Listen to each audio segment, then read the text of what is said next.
Hello, good afternoon. Welcome, everyone.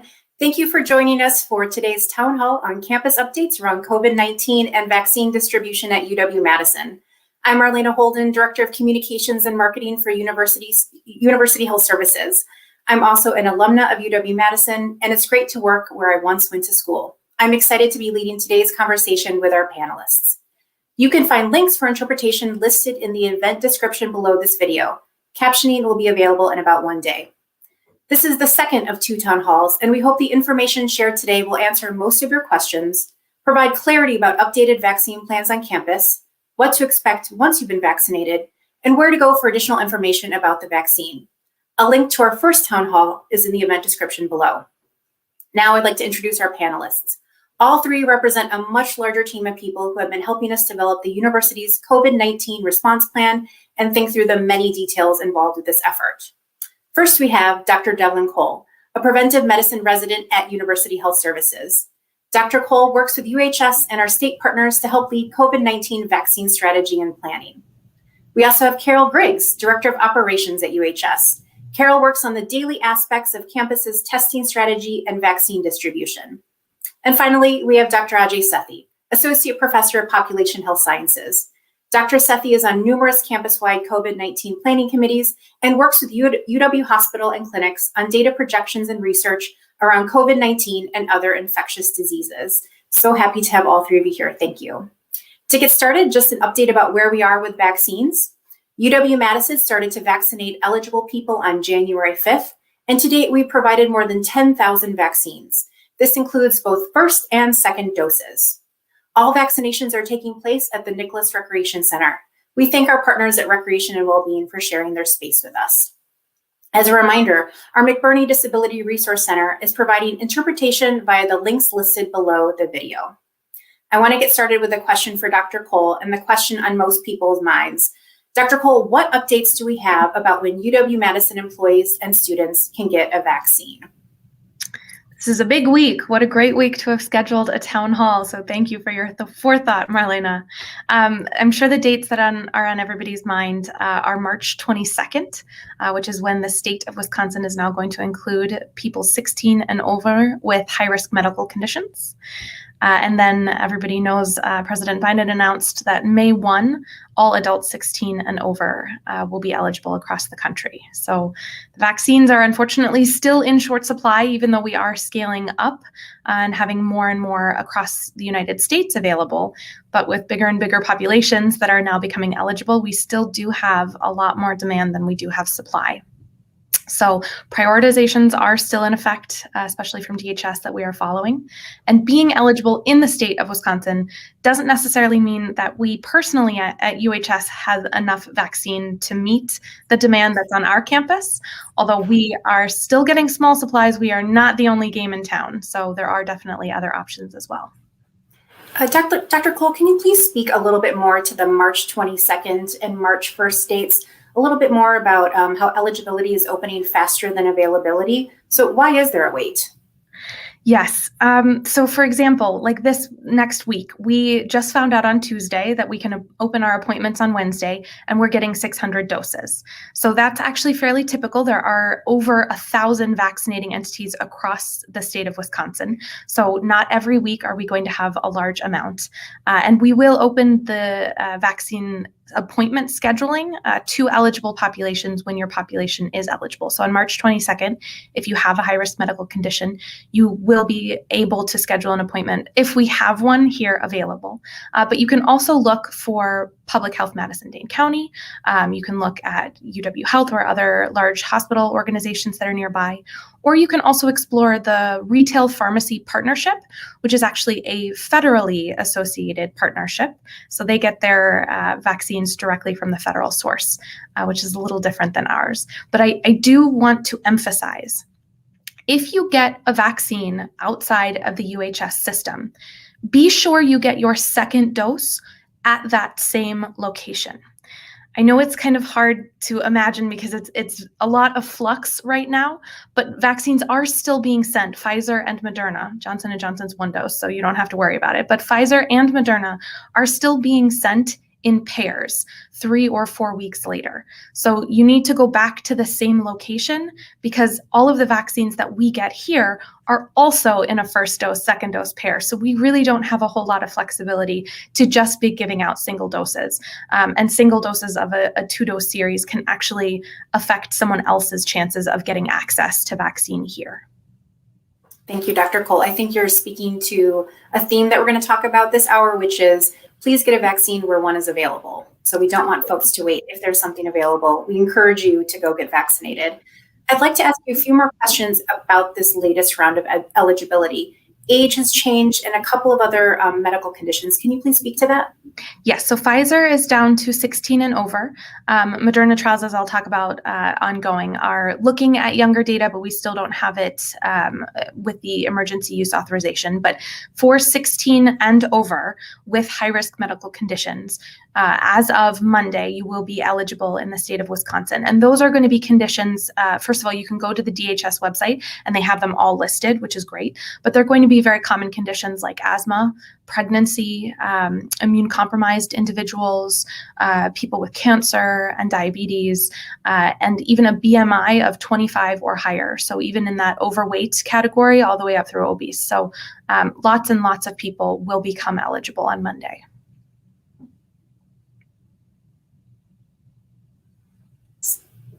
I didn't catch your microphone. Sorry. So you mentioned the age 16. What does that mean for UW-Madison students and when they will be able to get vaccinated? Absolutely. So in general, the general student population we're estimating by the fall, because it is going to take us some time to get more of those emergency use authorizations for younger groups.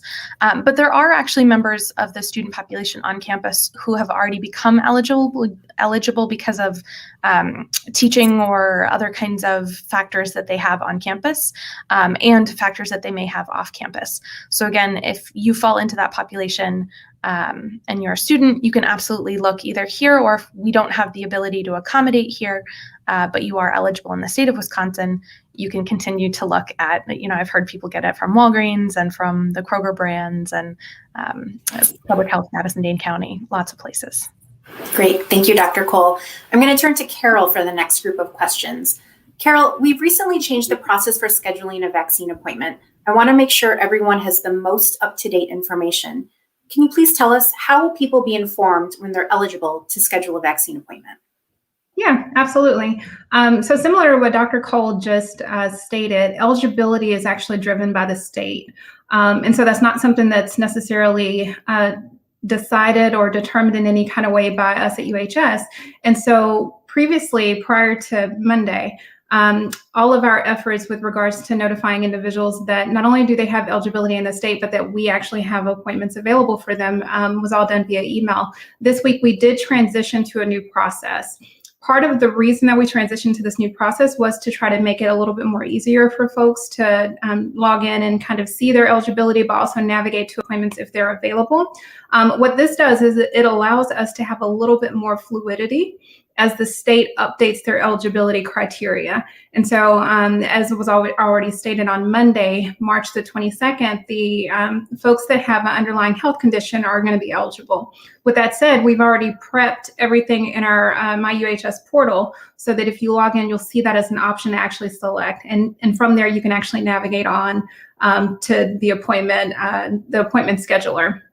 With that said, again, we are simply one operation that is offering vaccines for folks that are eligible within the state. And so you can schedule an appointment with multiple entities throughout the state. You're also not necessarily confined to the county that you live in either.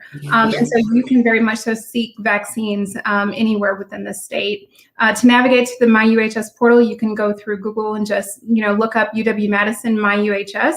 It's a very simple process. And similar to what Dr. Cole said earlier, if you get your first dose with us, the state allocates your second dose to us as well. And so we strongly encourage folks to go to the same site they received their first dose.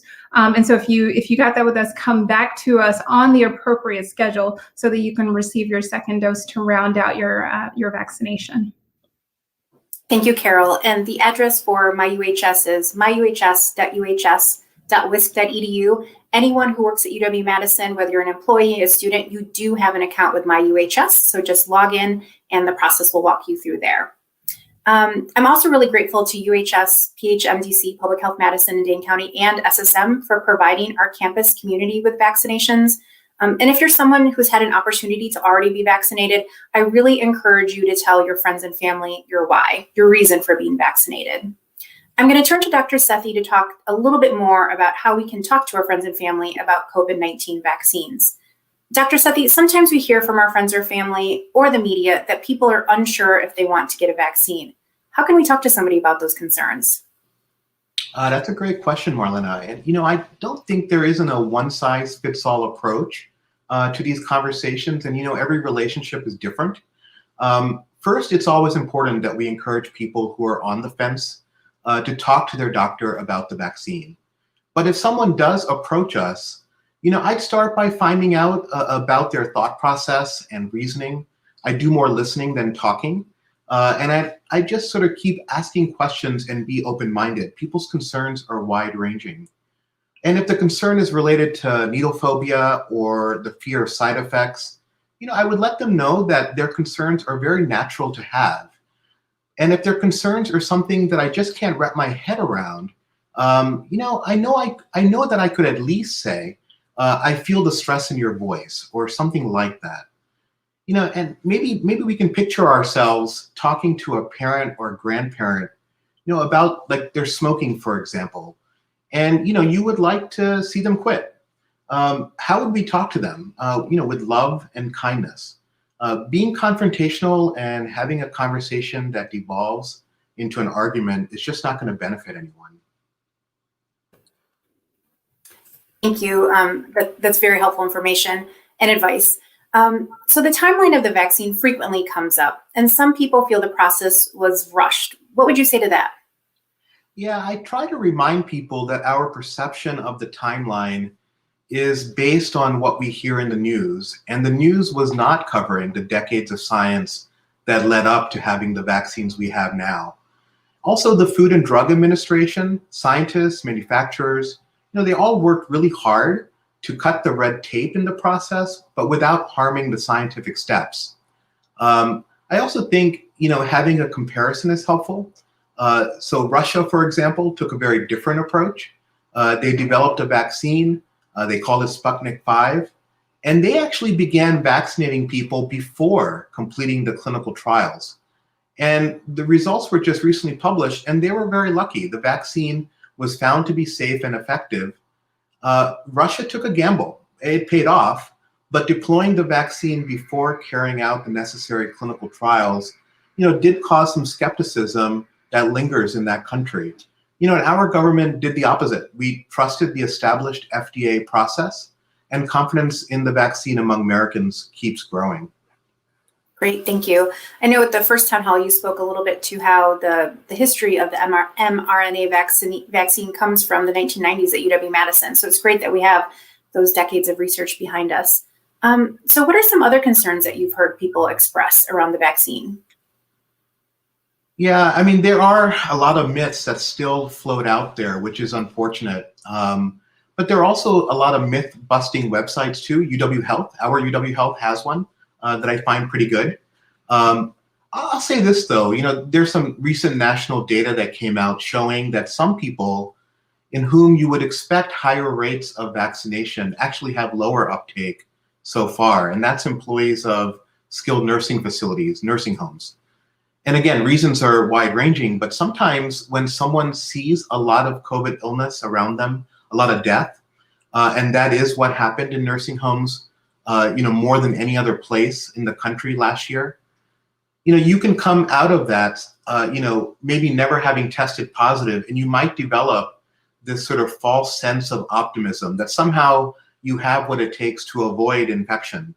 Unfortunately, that's not true. And the reality is you might have been lucky and were probably very disciplined at wearing masks, gloves, gowns, shields, and other PPE. And again, that's not that different from that grandparent who has smoked their entire life and hasn't yet gotten lung cancer. Quitting cigarettes is still a good idea, and so is getting vaccinated if you haven't yet gotten COVID. Thank you. It's helpful to know that we don't have to have all the answers when talking to friends and family about this, and it's an ongoing conversation. I'm going to switch to Dr. Cole now and talk a little bit about the science and how it overwhelmingly points to the safety of the vaccines and their effectiveness in preventing hospitalizations and even death from COVID-19. We now have a third vaccine, the Johnson & Johnson, as a one-shot option. Dr. Cole, while UW-Madison doesn't have all 3 vaccines available yet, can you please explain the 3 vaccines and how we know they are safe and work? Yes, definitely. I know we've not yet been lucky to see the Johnson & Johnson vaccine, but it is out there. And the fun thing about having a town hall a little bit later is that we've gotten to see even more people get these vaccines and have even more data under our belts. And all 3 vaccines are doing a really great job. So the Pfizer and the Moderna, which are more familiar to our campus, are the 2-dose series, both of them, and they are both the mRNA vaccines, which is kind of a new platform for this. But as Dr. Sethi says, we aren't always publicizing the decades of work that went into developing them. So they are most definitely known and researched and have gone through all of the necessary safety precautions. They are not a live vaccine. So some of the myths that go around is that you can get COVID from the vaccine. You cannot, and it really doesn't matter what vaccine you're talking about. All of the different vaccine platforms for COVID-19 are not the kind, you cannot get it from it, that there's no possible way. The mRNA vaccines actually just work by giving instructions to your cells, and your cells build a spike protein, a protein that exists on the outside of the cell that gives it its crown shape under a microscope, the coronavirus crown. You still do need the 2 doses. Pfizer is 21 days later, and Moderna is 28 days later. So if you're getting it on a Wednesday, it's either 3 Wednesdays later or 4 Wednesdays later, depending on what kind. And you do get that full protection about 2 weeks after the second shot. For Johnson & Johnson, it's about 2 weeks after the only shot that you'll get, the one shot. And to continue to myth bust, it does not affect your DNA. It does not go into the nucleus of your cells. It doesn't go anywhere near your DNA. It also doesn't affect fertility. I know that one's one that floats around. When we were doing our phase 1 through 3 trials, we had lots and lots of women in childbearing years. Has not affected fertility whatsoever. There is some discussion about whether or not it's safe for pregnant people, and the more pregnant people that get it, the more we can be confident that we're having this population level data that says we're not seeing some terrible effects. So we have even more confidence, and the FDA and the CDC have always maintained a cautious optimism, a benefit and risk assessment on a personal and individual level. And that individual cost benefit analysis also kind of has to be done if you tend to get allergic reactions to vaccines as well. We have seen some of the more severe allergic reactions, although they are few and far between. It's got about a rate of 3 in a million or 5 in a million for the Pfizer. Moderna's 3 in a million, and Pfizer is about 5 in a million. So you have to have many millions of people in order to get that kind of data. For the Johnson & Johnson, it's instead of just directly sending the mRNA instructions in, we've kind of hidden it inside a little viral vector. We call it a viral vector vaccine that's like a shuttle, basically. So it's an adenovirus. It's a cold virus that cannot replicate. So it cannot get inside your cells and make more of itself. And it just carries the mRNA in, delivers the instructions, and then your body still makes those proteins, which they flag as the enemy, and then they attack it, and that is what causes your side effects, is your body attacking this protein that it itself made following this coronavirus, the SARS-CoV-2 directions, but you cannot get SARS-CoV-2 from it. And then the Johnson & Johnson, because it has the outside, because that virus that it's coming in, being traveling on, it actually looks, it triggers different parts of our immune system as well, because it looks like a virus, even more so than the mRNA, which is just instructions. So they only need 1 dose, but they're triggering a broader range of immunity. And so both are rigorously studied, as Dr. Sethi said, by the FDA in order to get that emergency use authorization. Thank you, Dr. Cole. The way you explain it is so amazing, and I can fully understand the whole process now that you've explained it with finger corona crowns and everything. So, Dr. Cole, what should someone do if they have an option to pick a vaccine? Is one better than another? So get the earliest appointment you can. They're all great and they're all equivalent, and the FDA does not at all prioritize one type over another. If you fell into a very weird category of maybe highly allergically reactive to vaccines, you could have a personal conversation with your doctor about them. But this is not in any way one is better than the other, or I should hold out and wait. You should get it as soon as you can and finish the series as fast as you can. The efficacy numbers, I know that that's kind of been floating around. Oh, well, does 73 compare to 95? That's really not fair to directly compare those numbers. They were done at different times. They were done in different populations in different countries, and different variants were floating around at those times. So efficacy, as we look at it, is kind of the percentage off of risk that you can count. So if I have $1 and I get 95% off, I only have to pay 5 cents. If I go into a population where my risk is X amount for getting exposed to the coronavirus, I have a 95% less chance of getting it, or a 75% less chance. But that 75% may be from a different country or a different variant population. So I would hesitate to directly compare them. And in fact, it's not really considered epidemiologically sound to directly compare them. Scientifically, we would need what we call head-to-head studies, where we have populations at the same time in the same place getting multiple different kinds of vaccines depending on what arm of the study you're in. And those are in the works to help us better prepare for the kinds of vaccines that we will need in the future.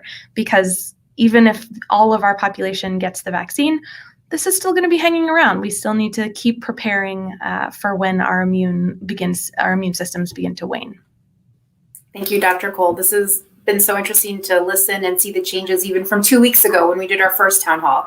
The science is changing, the information is changing, and I look forward to hearing all about it. But can you tell us, are there any other vaccines that are going to be coming out soon? Yes, Novavax is looking to get their next on the list for the FDA for EUA approval.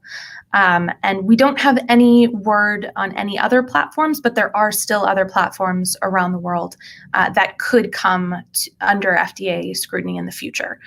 So no changes to the 3 official ones, but as I'm sure the press coverage will tell us in the near future, whether or not we're going to get a 4th one in our arsenal. Thank you, Dr. Cole. I could listen to you talk about this all the time, and maybe I'll just make up a town hall every week so I can continue to learn more. So thank you. Sure. If you're just joining us, we're having a conversation about updates to COVID-19 vaccine distribution at UW-Madison. I'm joined by 3 campus experts, Dr. Devlin Cole, Carol Griggs, and Dr. Ajay Sethi. McBurney Disability Resource Center is providing captioning via the links listed below the video, and this video will stay posted on this link and on covidresponse.wisc.edu. So I'm going to turn to Carol for our next round of questions and just talk about how some people are curious as to whether or not they need to have a negative COVID-19 test before they can get vaccinated, and whether they need to have a green Safer Badgers badge to access the vaccination site. Carol, can you please speak to this?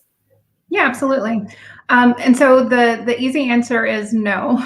You do not need a negative test, or you do not need a test. And you also do not need to be compliant with the Safer Badger application. That's not necessarily a requirement. There's a special entrance at the Nicholas Recreational Center that you can enter in that is not monitored for the Safer Badge. When you log into the portal and schedule your appointment, you will get all the information about where you need to be and what time you need to be there. And you really just need to show up. That said, I will say if you are in isolation, that means that you have tested positive, you are actively in isolation, I would strongly discourage you going for any vaccination site or for vaccines at that point. You are actually putting other folks at risk by doing that, and so I would strongly discourage that. Also, when you log into the portal to schedule your appointments for your vaccines, one of the benefits in using the patient portal the way that we do is that if we have any other opportunities available that have been presented to our population. That could be with a collaboration with PHMDC or SSM. You will see those in the portal. Again, we're not the only game in town. Nationally and in the state, there are many, many vaccinators that are approved as vaccinators at this time, and they can offer you vaccines. Again, if you're positive, though, regardless of where you schedule that appointment, you should remain home in isolation until you have successfully completed your isolation period, that 10 days that you need to be in isolation. Likewise, if you're in quarantine, the same would apply. Remain in quarantine until you finish that quarantine successfully. One caveat to that, at the end of quarantine, you really should go ahead and have a COVID test to ensure that you did not become infectious while you were in quarantine. Thanks, Carol. There is a lot to remember. I just want to briefly mention that the portal that you're speaking about is MyUHS, the electronic health record run by University Health Services. The address to that is myuhs.uhs.wisc.edu, and every employee and student does have an account on that website. You can also go to uhs.wisc.edu, and the link is featured in many places on our front page. So Carol, let's talk about what happens after people are vaccinated. Will this change their badge status in the Safer Badgers app? Yeah, so 2 weeks past the administration of the second dose, that's when you have the highest level of protection. And at that point, your Safer Badger will change. It will become green, and it will say on the face of the app that you no longer have to test on a specific schedule.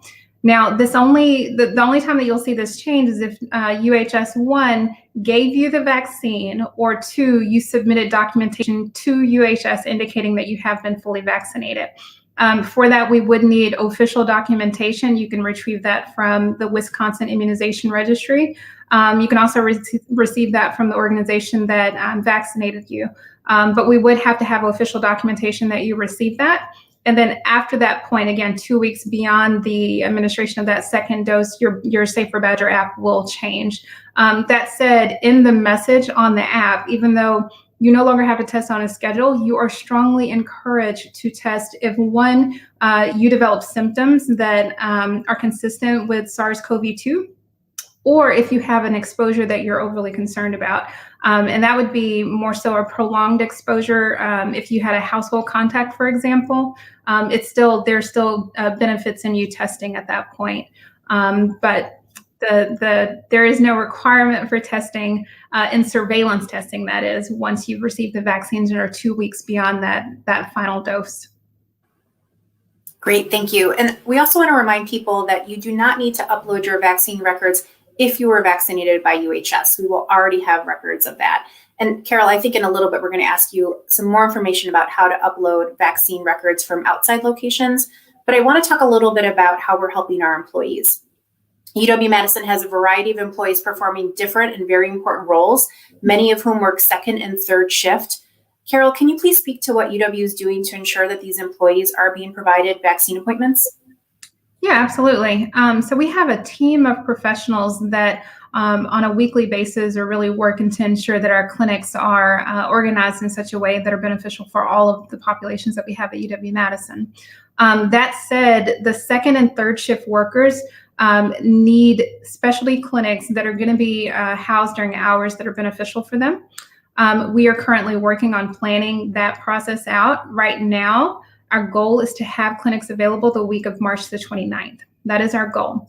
I will say that our work in that area is not done. We still have some planning yet to do, and we do hope to solidify those plans no later than early next week. We're also working with the Office of Cultural Linguistics so we can ensure that we have linguistical support and language support on site for individuals when they come to those clinics. And also OHR, the Office of Human Resources, has also encouraged supervisors to try to be flexible with staff so the staff can get to those vaccination clinics when they are available. But we will have more information on those specialty clinics for those specific groups probably available next week. Thank you, Carol. I know that we sent out some resources to human resources representatives. And again, I'm really grateful for the work with Cultural Linguistic Services. They've helped us translate our materials into 5 languages, including post-vaccine handouts, and their work has just been tremendous in helping make sure that we're removing any barriers that people have to getting vaccinated. One other thing I want to just mention is that we're really happy to report that all vaccines are provided at no cost to employees. So just another way to continue to remove those barriers. I'm going to move to Dr. Sethi for our next group of questions. You've been wonderful at helping to explain how we can talk to people who might be unsure about whether to get vaccinated, but are vaccines, will they be the way that we end this pandemic? Yeah, I mean, definitely. I mean, vaccination is going to be able to provide us, safety in our community and a path forward. The more people that are immune, the less likely the virus is going to be able to spread in our communities. How much of the UW population needs to be vaccinated for campus to be considered safe? That's a good question and a common question. I kind of see safety operating at two levels. No matter how many people on campus get vaccinated, any individual who chooses to get vaccinated will indeed feel confident that they can avoid getting severe COVID. We all hear about people who are overcome with relief and sheer joy after getting the first and second shots. And after that, the confidence begins to set in. I think the second level of safety happens at a community level. And when enough people are vaccinated, like as I said, the virus is just simply going to be unable to find a new person to infect. And we're now learning that the vaccines do actually have a significant impact on transmission. And researchers are continuing to look at that. Thank you. But what if someone decides not to get vaccinated? What could they expect? Yeah. So, the virus is not going to be going away. And if someone doesn't get vaccinated and they have never had COVID before, then they, won't have immunity. And that means that they can get COVID in the future. And you hope that illness is not going to be, severe for them, not going to lead them to getting hospitalized or worse. And of course, you hope no one gets, what is referred to as long COVID, experiencing lingering effects of illness long after infection. I'll also say that as society opens up even more, when going out to visit friends, family, shopping, going to a game or a concert, unvaccinated people aren't going to be able to enjoy that feeling of confidence that vaccinated people are already feeling. And finally, if airlines decide to require proof of vaccination, the international airlines are already kind of poised to do that. When travel options, they suddenly become very limited if you're not vaccinated. Thank you. You mentioned how the virus isn't going away soon. Can you talk to us about what that looks like? And can you speak to whether or not we need to be concerned? I mean, first I'll say that, we definitely are headed in a good direction right now. The more people who get vaccinated, the safer we can all feel. I would get more concerned if we were to have, too many unvaccinated people in our community, because then the virus continues to circulate, it continues to evolve, and even more maybe new variants begin to emerge. And then that's a point where we want to avoid that. Great. So even if the virus changes, getting vaccinated is still a good idea, right? Yeah, I mean, none of the variants so far are invincible. The vaccines work against them, and the manufacturers and researchers are continuing to monitor that, working on updating the vaccines, developing boosters if necessary. But right now, that's not necessary. So it's important that everybody gets vaccinated sooner than later. Thanks. As I said earlier, it's been really interesting to see what we learn about the virus each week and sometimes within the day. So Carol, I want to get back to a couple of details about vaccinations. All UW-Madison vaccinations are taking place at the Nicholas Recreation Center. As I mentioned before, there's no cost for the vaccine, but there are questions from employees about, will someone have to take time off of work either to get the vaccine or to recover from any side effects they might have? Yeah. So, as you stated previously, these vaccines are offered at no cost. That said, there is a cost in time because you have to actually go to get the vaccine, and there is the potential that you might have some sort of side effects after you receive the vaccine. And so if you have questions regarding your leave or regarding steps that you need to take so that you can have leave or take leave, I would strongly encourage you to contact your HR representative. You can also visit the University of Wisconsin-Madison HR page and look at the COVID-19 leave options there as well. Any information that's updated will be located there. Thank you, Carol. And for those who might be unfamiliar with who their HR rep is, please speak to your supervisor and they'll be able to direct you to the appropriate place. Carol, you mentioned side effects. So I want to turn to Dr. Cole to talk to us about that and remind us, is it okay to have these side effects? Yes, it's very normal and very expected, especially for the Pfizer and Moderna vaccines. They are called reactogenic, which is a fancy way of saying they're a little bit more likely than the average vaccine to give you some side effects. So be prepared and plan and know that going in. The most common side effect is arm pain where you got your vaccine.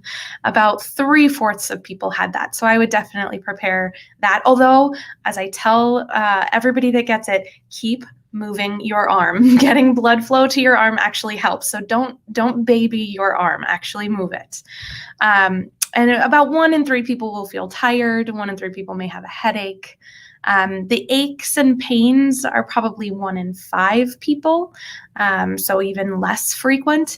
And really only 10 to 15% of people get fevers or chills. So you may have heard of the horror stories that people have. Some people are saying that they had more side effects after the second dose. Some people I know had more after the first dose. But the big bad stories are the ones that circulate around. There's usually less talk of like, oh yeah, I felt fine the next day. But be sure that you are taking care of yourself. If you're feeling aches and pains or headaches, you can take over-the-counter medicines like Tylenol or Advil. I would recommend not taking them before you get your vaccine. You want your body to go through the exercise of mounting an immune response. And that immune response is actually what's causing you the pain. But if you take the medicine ahead of time, you're kind of robbing yourself of the full potential of your immune response. And that's also why we sometimes recommend that you avoid caffeinated beverages in the 24 hours kind of before and after, because actually caffeine can lower some of that immune response as well. And you should get at the vaccination site, if you get it here with UHS, we oftentimes give out a little handout afterwards reminding you of some of these things, but easily available information. Thank you, Dr. Cole. Maybe for our next town hall, you can come up with like an arm dance for post-vaccination so people won't be as sore. So once we get vaccinated, though, how long can we expect to be protected from COVID-19? That's a good question. As funny as it is to say, it's still too early to tell. Science takes a lot of time and a lot of observing. So far, what we can say is it looks like at least 4 months, which is good. We were estimating that your natural immune system, if you get COVID-19, your protection against getting it again is maybe in the 3 to 4 month range as well. So the vaccine may be a little longer. Hopefully. And as Dr. Sethi was saying, there may be booster shots for other variants, and this could also turn into more of a yearly type flu shot in the future. Lots of potential in lots of different directions, but so far we do know that you should feel very confident after you get it that you will have a fairly extended amount of protection in the future. I have a few more questions for you, Dr. Cole. On March 9th, the Centers for Disease Control, or the CDC, came out with new suggestions about testing after vaccination. What were the changes and how do they impact our campus community? I really liked hearing Carol use the word surveillance when she said testing. There's actually 2 different kinds. So even if it's one test, right, you go in and you either spit into a cup or you swab your nose, that test can be considered by doctors and the people in the medical community as a screening tool or a diagnostic tool. So yes, you do not have to screen when you get your vaccine. If you have finished your vaccine course and it's 2 weeks after, your Safe Badger app will turn green because we know you have that protection. That surveillance, that screening testing, when you don't have any suspicion, doesn't have to happen because you've got the protection. But just like Carol said, we can still use these tests for diagnostic reasons. So if you have an exposure or you are having symptoms and you think you could have COVID, please go in and get tested. It is still a valid test. Your vaccine will not alter how the test works.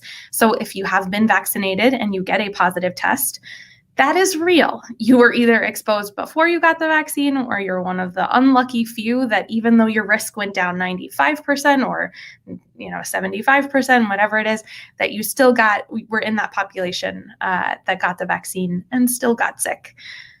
This is still a serious virus that's going around, so that's possible. And I have one more question for you, Dr. Cole. What if somebody already had COVID-19? Should they still get vaccinated? Really good question. Kind of a fun medical question, since doctors and healthcare personnel were the first to get it, and also oftentimes getting it in the hospitals. The answer is yes. Yes, you should definitely still get it. Some people anecdotally have reported to me, especially in the medical field, that if they had COVID before, that first vaccine that they got was the one where they had a whole lot of side effects, and the second one actually ended up being less side effects. But nothing out of the normal for side effects, and certainly not as bad as COVID. So if you have COVID, you should definitely still get vaccinated. And it's really interesting. We've seen a little bit of suggestion that I know Dr. Sethi had mentioned, kind of the COVID long haulers, people who have been sick for quite a long time. Some of those people, when they got vaccinated, their symptoms have cleared up and they've actually significantly improved. So it's kind of an interesting world of immunity that we're playing in. So definitely get that vaccine when you can. Great. Thank you for that update. I'd like to move to Carol. Carol, with all the talk about vaccination going around on campus, will anyone at UW-Madison be required to get the vaccine? Yeah, that's a great question, Marlena. So the answer is no. We will not require it at this time. That could change in the future, but currently that is not the case. However, I think I can speak for all of us on this town hall today that we would strongly, strongly encourage it. We would encourage everyone to get the vaccine as soon as they possibly can. We are still in a pandemic, and getting out of this pandemic really, really does fall on the shoulders of all of us that have to make decisions about getting the vaccine. That's how we get to a point of not only protecting ourselves, but protecting others. And that's something that we really need to be mindful of and take seriously. And so I would definitely strongly encourage everyone, even though it's not currently a requirement. Thank you. So even though it's not a requirement, we do want to know if people have been vaccinated. So can you tell us, how can they let campus know if they received a vaccine not at UHS? Absolutely. So Marlena, you did mention earlier that if you're vaccinated at UHS, you do not have to do anything. We already know that you've been vaccinated. It's already in our record system. And so there are no additional steps that are needed to inform us that you've received a vaccine with us. However, if you get a vaccine from someone outside of UHS, and so that could be at the Alliance Center, it could be at Walgreens, it could be at any of the retailers, any of the pharmacies, the best way to notify us of your vaccination status is going to be to log into the My UHS patient portal. I think there's going to be a link for that later in the presentation. But once you log in and you go through dual authentication and put your date of birth so we can make sure that it's actually you, you're actually going to click on immunization upload. There's going to be a button on the left side of the page, I think about 8 tabs down. And once you click on the immunization upload, it'll actually allow you to choose to add in a record or add a PDF. It could be one on your computer. And I want to say that our My UHS is also phone friendly, if you will. So if you do it from your phone, you probably can also take a picture of the record to upload it as well. But that's the primary way that we want those records submitted. It very safely enters our electronic health record at that system, and we have a team of professionals that are monitoring that daily and that are processing those records. If you submit your record there, we do ask that you allow 5 business days for us to process it. Again, we get hundreds of thousands of records a day. I think this morning we had 700 rows, I believe, of records that had been submitted. And so it does take the team time to work through those. But we do ask that everyone submits those. That's also how your Safer Badge or badge is updated. And so if you are 2 weeks beyond the administration of the second dose, and you submit that documentation to us, once we process it, that will update your badge. And so we do strongly encourage everyone to submit those to us. Thanks for that update. I think we heard this morning, in total, we've had nearly 1,000 outside vaccine records reported, which is fantastic. So we have medical professionals reviewing that, but it will take us about up to 5 business days to take record of that. So I'm going to move to Dr. Sethi. We vaccinated on campus more than 6,000 people so far, and we've talked a lot about vaccines and precautions, but now that people have been fully vaccinated, what can people do? Yeah, well, first I'll just reiterate what Carol said earlier. If you get vaccinated, you can skip getting tested. No more pool your drool if you get vaccinated, and that's a great incentive in my opinion. I'll say that vaccinated people, this is good news. They can spend as much time as they want with other vaccinated people. Mask and physical distancing are just not needed. They can gather with each other. They can hug each other. Life is normal around other vaccinated people. Vaccinated people can also spend time without masks with unvaccinated people who are at lower risk for severe COVID. But this is the tricky part.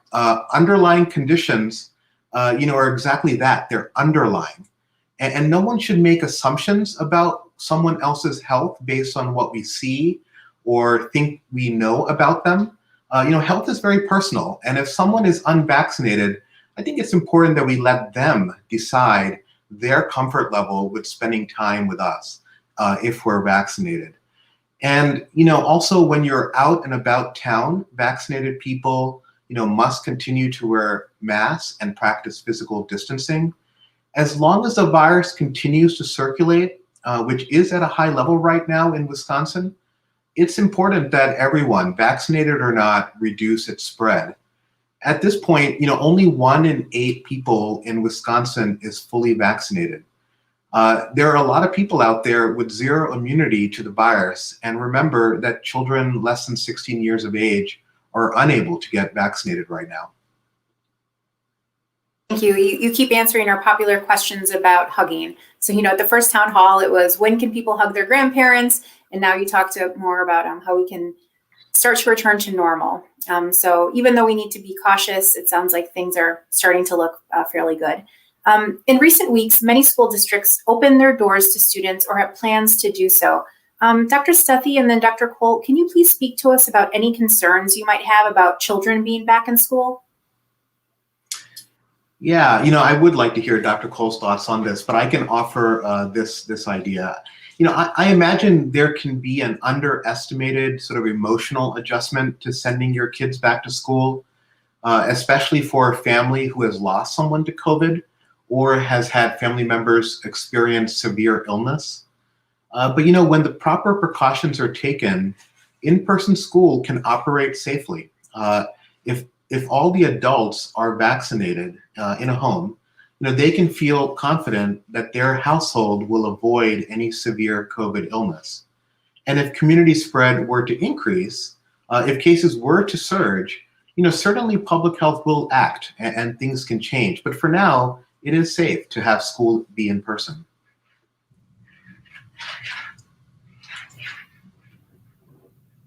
I didn't hear you, Marlena. Sorry. One more time. What are your thoughts about this, Dr. Cole? Okay. All right. I wanted to make sure I was up.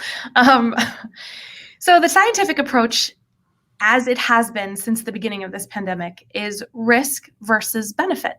So everything that we are doing now as a society, and we have spent a considerable amount of time and effort and money collectively to try to reduce this risk, to try to make the risk smaller.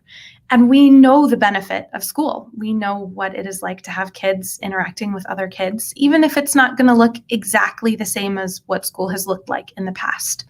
So Kids 16 and up can get vaccinated. Pfizer has been approved for them, and Moderna's trials are doing 12 to 17-year-olds right now. And that data should be hopefully looking for an EUA over the summer, potentially with vaccines for kind of that middle school, high school age by the fall. But even so, we can start to cautiously return to a more kind of quote unquote, new normal version of social interactions. And I also want to put in a plug. The next age range for the Pfizer and Moderna are actually going down to 6 months old. So if you have a trial nearby, look into them and enroll your child, because it is incredibly important to have people to be able to get these all the way down to elementary school students. But just as what Dr. Sethi and Carol and I have been saying this whole time, remind your kids to wear a mask and continue to wash their hands and follow the rules at school and socially distance. And we can all feel significantly relieved that we are protecting teachers and that we're going to have a lot more adults in the population that are eligible and protected very soon.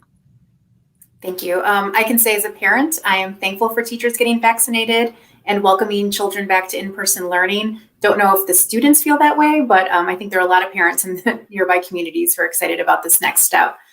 Carol, I want to turn to you to talk about expectations of testing moving forward. What will testing on campus look like this summer and fall? Yeah, Marlena, that's a great question. I think that I can confidently say that we will still have some type of testing. That said, testing in the summer is going to look different than testing in the fall.